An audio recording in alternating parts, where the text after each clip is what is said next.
പേടിയുള്ള ആൾക്കാർ ഒരിക്കലും ഒറ്റയ്ക്ക് പോകണ്ട, ആരെങ്കിലും കൂട്ടിക്കോ. ആ ജാതി സാധനമാണ് പണി വെച്ചിട്ടുള്ളത്. ഒരു ഇൻ്റർവ്യൂവിൽ കമലഹാസൻ പറയുന്നത് ഞാൻ എപ്പോഴും ഓർക്കുന്നുണ്ട്. അതായത് വാട്ട് ഹാപ്പൻ ടു മൈ മലയാള സിനിമേൻ്റെ ഒരു ഡാർക്ക് ഫേസ്. എനിക്ക് തോന്നുന്നത് ഇവിടുത്തെ ഫിലിം മേക്കേഴ്സും ഡയറക്ടേഴ്സും പുള്ളീനെ പോലത്തെ ഒരു ലെജൻഡ് പറഞ്ഞ സാധനം ഭയങ്കര പേഴ്സണലായിട്ട് എടുത്ത്. ഞാൻ എപ്പോഴും കാണുന്ന ട്രോൾ വീഡിയോസ് പോസ്റ്റ് ചെയ്യുന്ന ഒരു പേജിൽ എനിക്ക് ഓർമ്മയുണ്ട്. അതായത് പാവാടയും ബ്ലൗസും ഇട്ടിട്ട് വിഗും വെച്ച് ധാരാന്നും പറഞ്ഞിട്ട് വർഷങ്ങൾക്ക് ശേഷത്തിൽ പ്രണവിനെ ട്രോൾ ചെയ്തു. അപ്പോഴെൻ്റെ മനസ്സിലുണ്ടായിരുന്നു ജെനറ്റിക്സ് വിൽ നെവർ കോംപ്രമൈസ്. കാരണം രാജാവിൻ്റെ മോനല്ലേ, പുള്ളിയുടെ പെർഫോമൻസ് എന്ത് സബ്റ്റിലാണ്, എന്ത് അടിപൊളിയാണ്. അതായത് ഒരു സ്ഥലത്തും, അതായത് ചില സമയത്തൊക്കെ നമുക്ക് വിചാരിക്കും ഇപ്പോൾ കയ്യിൽ നിന്ന് പോകും.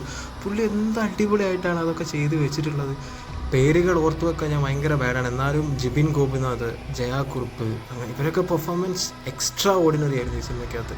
അതുപോലെ തന്നെ ഡയറക്ഷൻ ടോപ്പ് നോച്ച് ആയിരുന്നു. ഡയറക്ഷൻ പുള്ളിയെ പറ്റി നമ്മൾ സംസാരിക്കേണ്ട, കാരണം നമ്മൾ എക്സ്പെക്ട് ചെയ്തതാണ്, ഇത് തന്നെയാണ് നമ്മൾ പ്രതീക്ഷിച്ചത്.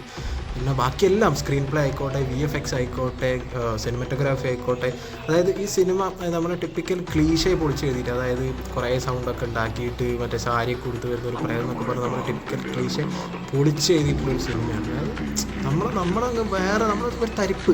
ആക്ച്വലി നമുക്ക് പേടിയല്ല, ഒരു ഭയങ്കര ഒരു തരിപ്പിലായിട്ട് നമ്മൾ അങ്ങനെ ഇരുന്ന് പോകുന്നു.